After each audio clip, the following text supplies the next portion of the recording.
ರಾಜ್ಯದಲ್ಲಿ ಬ್ಯಾನ್ ಆಗುತ್ತಾ ಪಾನ್ ಮಸಾಲ ಗುಟ್ಕಾ ಅನ್ನುವಂಥ ಪ್ರಶ್ನೆ ಇದೆ. ಗುಟ್ಕಾ ಬ್ಯಾನ್ಗೆ ಮೊದಲ ಹೆಜ್ಜೆಯನ್ನು ಇಟ್ಟಂತಹ ರಾಜ್ಯ ಸರ್ಕಾರ ಇಡ್ತಾ ಇದೆಯಾ ಏನಾದರೂ ಬ್ಯಾನ್ ಆಗುತ್ತಾ ಕರ್ನಾಟಕದಲ್ಲಿ ಅಂತ ಆಹಾರ ಸುರಕ್ಷತಾ ಇಲಾಖೆಯಿಂದ ಈಗ ಸ್ಪೆಷಲ್ ಡ್ರೈವ್ ಆರಂಭ ಆಗಿದೆ. ಸಿಎಂ ಡಿ.ಕೆ. ಶಿವಕುಮಾರ್ ಆದೇಶದ ಮೇರೆಗೆ ಈ ಒಂದು ಸ್ಪೆಷಲ್ ಡ್ರೈವ್ ಅನ್ನು ಮಾಡಲಾಗ್ತಾ ಇರುವಂಥದ್ದು. ಬೆಂಗಳೂರು ಸೇರಿದಂತೆ ರಾಜ್ಯಾದ್ಯಂತ ಒಂದು ಸ್ಯಾಂಪಲ್ ಅನ್ನು ಮಾಡಲಾಗ್ತಾ ಇದೆ. ರಾಜ್ಯದಲ್ಲಿ ಬ್ಯಾನ್ ಆಗುತ್ತಾ ಗುಟ್ಕಾ ಅನ್ನುವಂಥದ್ದು. ಗುಟ್ಕಾ ಬ್ಯಾನ್ಗೆ ರಾಜ್ಯ ಸರ್ಕಾರ ಮೊದಲ ಹೆಜ್ಜೆಯನ್ನ ಇಡ್ತಾ ಇದೆಯಾ? ಆಹಾರ ಸುರಕ್ಷತಾ ಇಲಾಖೆಯಿಂದ ಈಗ ಸ್ಪೆಷಲ್ ಡ್ರೈವ್ ಆರಂಭವನ್ನ ಮಾಡಲಾಗಿದೆ. ಸಿಎಂ ಡಿ.ಕೆ. ಶಿವಕುಮಾರ್ ಆದೇಶದ ಮೇರೆಗೆ ಸ್ಪೆಷಲ್ ಡ್ರೈವ್ ಅನ್ನ ಮಾಡಲಾಗ್ತಾ ಇರುವಂಥದ್ದು. ಬೆಂಗಳೂರು ಸೇರಿದಂತೆ ರಾಜ್ಯಾದ್ಯಂತ ಸ್ಯಾಂಪಲ್ ಸಂಗ್ರಹಕ್ಕೆ ಈಗ ಮುಂದಾಗಿದೆ. 2 ದಿನಗಳ ಕಾಲ ಸ್ಯಾಂಪಲ್ ಅನ್ನ ಅಧಿಕಾರಿಗಳು ಸಂಗ್ರಹಿಸಲಿದ್ದಾರೆ.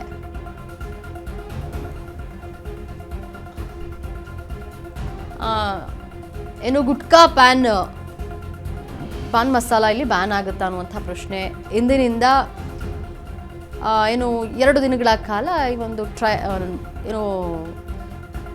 ರಾಜ್ಯ ಸರ್ಕಾರದಿಂದ ಆಹಾರ ಸುರಕ್ಷತಾ ಇಲಾಖೆಯಿಂದ ಸ್ಪೆಷಲ್ ಡ್ರೈವ್ ಅನ್ನ ಆರಂಭ ಮಾಡ್ತಾ ಇರುವಂಥದ್ದು. 2 ದಿನಗಳ ಕಾಲ ಸ್ಯಾಂಪಲ್ ಅನ್ನು ಸಂಗ್ರಹಿಸಲು ಅಧಿಕಾರಿಗಳು ಮುಂದಾಗಿದ್ದಾರೆ. ಸ್ಯಾಂಪಲ್ ಸಂಗ್ರಹಿಸಲಿರುವಂಥದ್ದು ಅಧಿಕಾರಿಗಳು. ಇಂದಿನಿಂದ ಸ್ಯಾಂಪಲ್ ಸಂಗ್ರಹಕ್ಕೆ ಆಹಾರ ಇಲಾಖೆ ಮುಂದಾಗಿದೆ. ಇನ್ನು ಗುಟ್ಕಾ ಬ್ಯಾನ್ ವಿಚಾರ ಸಾಕಷ್ಟು ಚರ್ಚೆಯನ್ನು ಹುಟ್ಟು ಹಾಕಿತ್ತು. ಡಿ.ಕೆ. ಶಿವಕುಮಾರ್ ಸರ್ಕಾರ ಇದಕ್ಕೆ ಮುಂದಾಗುತ್ತಾ? ಕರ್ನಾಟಕದಲ್ಲಿ ಪಾನ್ ಮಸಾಲ ಗುಟ್ಕಾ ಬ್ಯಾನ್ ಆಗುತ್ತಾ ಅನ್ನುವಂಥದ್ದು. ಇದಕ್ಕೆ ಮೊದಲ ಹೆಜ್ಜೆಯನ್ನ ಕರ್ನಾಟಕ ಸರ್ಕಾರ ಇಡ್ತಾ ಇದೆಯಾ ಅನ್ನುವಂಥ ಪ್ರಶ್ನೆ ಇದೆ. ಆಹಾರ ಸುರಕ್ಷತಾ ಇಲಾಖೆಯಿಂದ ಈಗ ಸ್ಪೆಷಲ್ ಡ್ರೈವ್ ಅನ್ನ ಆರಂಭ ಮಾಡ್ತಾ ಇರುವಂಥದ್ದು. ಡಿ.ಕೆ. ಶಿವಕುಮಾರ್ ಆದೇಶದ ಮೇರೆಗೆ ಈ ಒಂದು ಸ್ಪೆಷಲ್ ಡ್ರೈವ್ ಅನ್ನ ನಡೆಸಲಾಗ್ತಾ ಇರುವಂಥದ್ದು. ಬೆಂಗಳೂರು ಸೇರಿದಂತೆ ರಾಜ್ಯಾದ್ಯಂತ ಸ್ಯಾಂಪಲ್ ಸಂಗ್ರಹಕ್ಕೆ ಮುಂದಾಗಿದ್ದಾರೆ.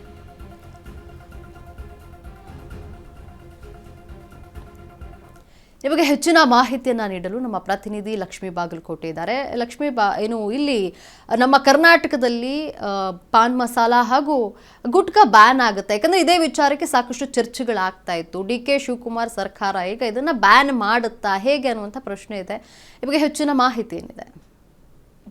ಎಸ್ ಲಕ್ಷ್ಮಿ, ಗುಟ್ಕಾ ಪಾನ್ ವಿಚಾರವಾಗಿ ಸಾಕಷ್ಟು ವರ್ಷಗಳಿಂದ ಚರ್ಚೆ ಆಗ್ತಾನೆ ಇತ್ತು. ಆದ್ರೆ ಬ್ಯಾನ್ ಮಾಡೋದಕ್ಕೆ ಯಾವತ್ತೂ ಸಹ ಸರ್ಕಾರ ಮುಂದಾಗಿರ್ಲಿಲ್ಲ. ಆದ್ರೆ ಸದ್ಯಕ್ಕೆ ಮೊನ್ನೆ ಸಿಎಂ ಡಿ.ಕೆ. ಶಿವಕುಮಾರ್ ಅವರು ಏನ್ ಹೇಳಿದ್ರು, ಪಾನನ್ನ ಬ್ಯಾನ್ ಮಾಡ್ಬೇಕು ಅನ್ನುವಂತಹ ನಿಟ್ಟಿನಲ್ಲಿ ಈಗ ಸದ್ಯಕ್ಕೆ ಒಂದು ರೀತಿಯಲ್ಲಿ ಇದು ಕನ್ಫ್ಯೂಷನ್ಸ್ ಅಲ್ಲಿ ಸದ್ಯಕ್ಕೆ ಇರುವಂತದ್ದು. ಯಾಕೆ ಅಂತಂದ್ರೆ ಡಿಕ್ಲರೇಷನ್ ಜನರಿಗೂ ಸಿಗ್ತಾ ಇಲ್ಲ, ಜೊತೆಗೆ ಅದನ್ನ ತಂದು ಮಾರಾಟ ಮಾಡುವಂತವ್ರಿಗೂ ಸಹ ಸದ್ಯಕ್ಕೆ ಸಿಗ್ತಾ ಇಲ್ಲ ಅನ್ನುವಂಥದ್ದು. ಈ ನಿಟ್ಟಿನಲ್ಲಿ ಆಹಾರ ಸುರಕ್ಷತಾ ಇಲಾಖೆಯಿಂದ ಒಂದು ಸ್ಪೆಷಲ್ ಡ್ರೈವ್ ಅನ್ನ ಆರಂಭ ಮಾಡಿರುವಂತದ್ದು.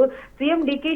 ಆದೇಶವನ್ನ ನೀಡಿರುವಂತಹ ಮೇರೆಗೆಯಲ್ಲಿ ಇವತ್ತು ಬೆಂಗಳೂರು ಸೇರಿದಂತೆ ರಾಜ್ಯಾದ್ಯಂತ ಒಂದಷ್ಟು ಸ್ಯಾಂಪಲ್ ಗಳನ್ನ ಕಲೆಕ್ಟ್ ಮಾಡುವುದಕ್ಕೆ ಈಗ ಆರೋಗ್ಯ ಸುರಕ್ಷತಾ ಇಲಾಖೆ ಮುಂದಾಗಿದೆ. ಅಂತಂದ್ರೆ 2 ದಿನಗಳ ಕಾಲ ಸ್ಯಾಂಪಲ್ಸ್ ಗಳನ್ನ ಸಂಗ್ರಹಣೆ ಮಾಡಿ ಅಧಿಕಾರಿಗಳು ಅದನ್ನ ಟೆಸ್ಟ್ ಕೊಡ್ತಾರೆ. ಟೆಸ್ಟ್ ಗಳಲ್ಲಿ ಏನೆಲ್ಲ ಇದೆ ಎನ್ನುವಂತ ಸ್ಯಾಂಪಲ್ಸ್ ಗಳನ್ನ ಸಂಗ್ರಹಿಸಿ ಅದನ್ನ ಟೆಸ್ಟ್ ಮಾಡಲಾಗತ್ತೆ. ಟೆಸ್ಟ್ ನಿಂದ ನಂತರದಲ್ಲಿ ವರದಿ ಹೊರಬಂದ ನಂತರ ಮತ್ತೆ ಇನ್ನೊಂದು ರೂಲ್ಸ್ ಅನ್ನ ಹಾಕುವಂತ ಸಾಧ್ಯತೆ ಇದೆ. ಆ ಟೆಸ್ಟ್ ಗೆ ಇವತ್ತು ಮತ್ತೆ ನಾಳೆ 2 ದಿನ ಸದ್ಯಕ್ಕೆ ಸ್ಯಾಂಪಲ್ ಕಲೆಕ್ಟ್ ಮಾಡೋದಕ್ಕೆ ಟೈಮ್ ಅನ್ನ ತೆಗೆದುಕೊಂಡಿರುವಂತಹದ್ದು. ಜೊತೆಗೆ ಪಾನ್ ಗುಟ್ಕಾಗಳಲ್ಲಿ ಏನಾದ್ರೂ ಡ್ರಗ್ಸ್ ಸೇರಿರ್ತವೆ ಅನ್ನುವಂತ ಆರೋಪಗಳು ಸಹ ಕೇಳಿ ಬರ್ತಾ ಇದೆ. ಈ ನಿಟ್ಟಿನಲ್ಲೂ ಸಹ ಒಂದ್ ಕಡೆಗೆ ಮುಂದಾಗ್ತಾ ಇರುವಂತದ್ದು. ಈ ಡ್ರಗ್ ವಿಚಾರಕ್ಕೆ ಬಂದಾಗ ಅಂತಂದ್ರೆ ಸಾಕಷ್ಟು ಜನರು, ಅದರಲ್ಲೂ ಸಹ ಈಗ ಸ್ಕೂಲ್ ಕಾಲೇಜ್ ವಿದ್ಯಾರ್ಥಿಗಳಲ್ಲೂ ಸಹ ಪಾನ್ ಮತ್ತೆ ಗುಟ್ಕಾ ಇದ್ರ ಮೇಲೆ ಹೆಚ್ಚು ಅವಲಂಬನೆ ಆಗ್ತಾ ಇದ್ದಾರೆ.